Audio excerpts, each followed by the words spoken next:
कल दिल्ली सरकार के शिक्षा मंत्री ने एक प्रेस वार्ता की और उसके अंदर कुछ ऐसी बातें कही जो सच नहीं थी और हाई कोर्ट की प्रोसीडिंग्स तक को उन्होंने अपने हिसाब से मैनिपुलेट करके बताया, जो कि अपने आप में कंटेम्प्ट ऑफ कोर्ट है।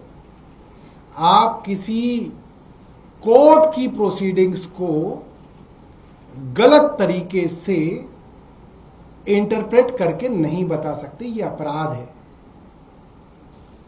मामला था करीब 20 मार्च से द्वारका डीपीएस स्कूल के अंदर बच्चों को प्रताड़ित किया जा रहा था। जिन बच्चों के माँ बाप ने बढ़ी हुई फीस नहीं दी, उनके बच्चों को लाइब्रेरी में रखा जा रहा था, क्लास में नहीं जाने दिया जा रहा था, टॉयलेट भी जाते थे तो पहरा होता था और ये सिलसिला लगातार चल रहा था। डीपीएस के और कई अलग अलग स्कूलों के पेरेंट्स धरना प्रदर्शन कर रहे थे, दिल्ली सरकार को लिखित में कंप्लेंट दे चुके थे, कार्रवाई नहीं हो रही थी। डिपार्टमेंट ऑफ एजुकेशन के अलग अलग ब्रांचेस में मिल के आ चुके थे, कार्रवाई नहीं हो रही थी। मुख्यमंत्री शिक्षा मंत्री को ईमेल लिखे थे, कार्रवाई नहीं हो रही थी। ये मामला 15 मार्च से 20 मार्च से चल रहा था। हमने जब इसको लेके आवाज उठाई, प्रेस वार्ताएं की, आनन फानन के अंदर एक डीएम के अंदर कमेटी बनाई गई 3 अप्रैल को, और कमेटी को क्या कहा गया आप उसको सुनिएगा। उसमें लिखा था कि जो कंप्लेंट्स हैं, इरेगुलरिटीज, फी इरेगुलरिटीज को लेके जो कंप्लेंट्स है उसकी जांच करनी है, अनऑथराइज्ड फी हाइक की जांच करनी है, harassment of parents and students की जांच करनी है। ये काम डीएम को करना था। डीएम की कमेटी जब वहां पहुंची तो खास बात यह है कि बच्चे तो लाइब्रेरी में ही मिले, तो बच्चों ने तो बता दिया कि हम लाइब्रेरी में हैं और 20 मार्च से बैठे हैं। तो ये डीएम ने लिखा कि ये हैरेसमेंट चल रही है। डीएम ने लिखा अपनी रिपोर्ट में, जो अनऑथराइज्ड फी हाइक के ऊपर डीएम को अपनी रिपोर्ट देनी थी वो रिपोर्ट नहीं है। जो हाईकोर्ट की प्रोसीडिंग के अंदर रिपोर्ट दर्ज है, हाईकोर्ट के ऑर्डर के अंदर, उसमें फी हाइक को लेके डीएम की रिपोर्ट खामोश है। फी हाइक के बारे में कोई ऑडिट नहीं किया है डीएम ने, झूठ बोला जा रहा है। डीएम की रिपोर्ट के बावजूद आप ये समझ सकते हैं कि 3 तारीख को डीएम ने विजिट किया और उसकी रिपोर्ट के बावजूद वहां पे कोई फर्क नहीं आया। बच्चे तब भी लाइब्रेरी में ही बिठाए जा रहे थे, क्लास अटेंड नहीं की जा रही थी। और जब बच्चे बार बार सरकार के पास जाके माँ बाप थक गए और सरकार ने डीपीएस द्वारका पे कोई कार्रवाई नहीं की, तब जाके पेरेंट्स, बच्चों के अभिभावक हाई कोर्ट गए। दिल्ली सरकार हाई कोर्ट नहीं गई। झूठा क्रेडिट लेने का काम दिल्ली सरकार के मंत्री ना करें। अगर गई थी तो आशीष सूद जी बता दे कि हम गए थे, कागज दिखा दे, हम मान जाएंगे आप गए थे हाई कोर्ट। आप तो गए ही नहीं high court. High court parents गए। क्यों गए? इसलिए गए क्योंकि सरकार ने कार्यवाही नहीं की। डीएम की रिपोर्ट के आने के बावजूद सरकार ने कार्रवाई नहीं की और कोर्ट ने सरकार से पूछा वहां पे आपने क्या कार्रवाई की। सरकार ने कहा हमने शो कॉज नोटिस दिया है। जज साहब मुस्कुराए।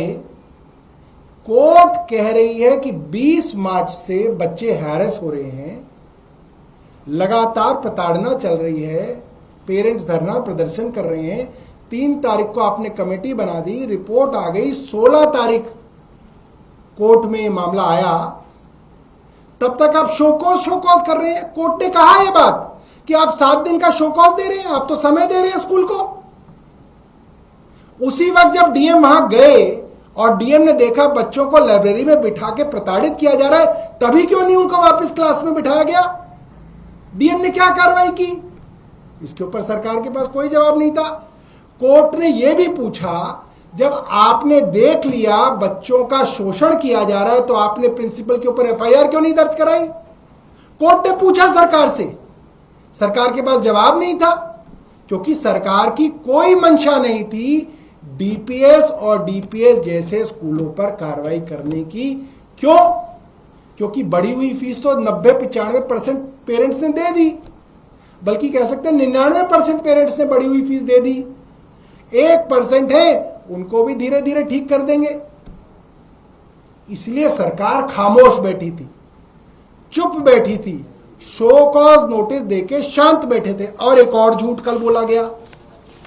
मैं हैरान हूं, एक मंत्री सरकारी प्रेस वार्ता में झूठ कैसे बोल पा रहे हैं और क्यों उनके झूठ के ऊपर सवाल नहीं किए जा रहे। कल मंत्री जी ने यह कह दिया कि हमने 650 स्कूलों की ऑडिट करा ली। क्या ये संभव है? क्या 10 दिनों के अंदर 650 स्कूलों की ऑडिट हो सकती है? ये झूठ है।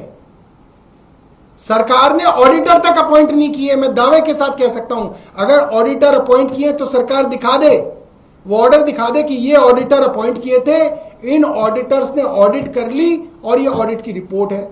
दूसरी बात, सरकार ने 7 अप्रैल को प्रेस वार्ता करके कहा था कि 10 दिन के अंदर हम सारी ऑडिट करा के रिपोर्ट्स को पब्लिक डोमेन में वेबसाइट पे डाल देंगे। क्या वो डल गई? आज 18 अप्रैल है, 11 दिन हो गए। उन्होंने कहा था कि किस किस स्कूल ने फीस बढ़ाई है, हर स्कूल की रिपोर्ट हम वेबसाइट पे डाल देंगे। क्या वो डल गई? क्यों नहीं डली?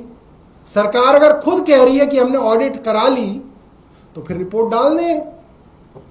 कोर्ट के भी आदेश है कि आपको ऑडिट की रिपोर्ट जो है वो वेबसाइट पे डालनी है। क्यों नहीं डाली गई? 650 स्कूलों की ऑडिट हो गई तो मंत्री जी बता दें कि ऑडिट में कितने स्कूलों ने मुनाफाखोरी के कारण फीस बढ़ाई है और कितने स्कूलों ने जेन्युइनली फीस बढ़ाई है कि भाई खर्चे बढ़ गए इसलिए फीस बढ़ी है। डाल दें रिपोर्ट, कुछ तो डालेंगे। सरकार ने कोई ऑडिट नहीं कराई है, सरकार झूठ बोल रही है। इसके अलावा आपने 650 स्कूलों की फीस की ऑडिट करा ली। 650 स्कूलों में से क्या आशीष सूद साहब एक स्कूल का नाम बताएंगे, एक स्कूल का जिसको सरकार ने आदेश दियो कि अब आप फीस अपनी वापस कीजिए और बढ़ी हुई फीस पेरेंट्स के पास वापस अकाउंट में ट्रांसफर कीजिए? 650 स्कूलों की फीस हो गई, वो ऑडिट हो गई। एक स्कूल तो गलत पाया गया होगा, एक स्कूल को तो आदेश किए गए होंगे कि भाई तुमने मुनाफाखोरी प्रॉफिटियरिंग करने के लिए फीस बढ़ाई है, आप बढ़ी हुई फीस पेरेंट्स को वापस कीजिए। सरकार का कोई ऑर्डर है तो आशीष सूद साहब दिखा दे, एक ऑर्डर दिखा दे। एक, मैं 650 ऑर्डर नहीं मांग रहा, एक ऑर्डर दिखा दे। सरकार ने कुछ नहीं किया। सरकार दिखावा कर रही है, ढोंग कर रही है। और क्यों कर रही है? क्योंकि स्कूलों की, प्राइवेट स्कूलों की association, action committee for private recognise unaided school के अध्यक्ष भरत अरोड़ा भारतीय जनता पार्टी दिल्ली कार्यकारिणी के सदस्य हैं, इनके एकेडमिक सेल के प्रेसिडेंट हैं और रेखा गुप्ता जी की चुनाव में प्रचार करते हुए उनके दर्जनों फोटो पड़े हुए हैं। तो जो एसोसिएशन और जिसकी सरकार है वो पॉलिटिकल पार्टी एक है, मिले हुए हैं, तो आप उस राजनीतिक दल से क्या अपेक्षा करेंगे कि वो उन स्कूलों पे कार्रवाई करेंगे? वो सिर्फ दिखावा कर रहे हैं। और मुझे बड़ा दुख हुआ, पेरेंट्स जब सरकार से कोई फायदा नहीं मिला तो वो बेचारे पेरेंट्स गए हाईकोर्ट। हाईकोर्ट ने सरकार को भी लताड़ लगाई, स्कूल को भी लताड़ लगाई और सरकार क्रेडिट ले रही है। ये बड़ा दुर्भाग्यपूर्ण है और मैं आशा करूंगा इन सवालों के जवाब भारतीय जनता पार्टी की सरकार देगी और ईमानदारी से देगी।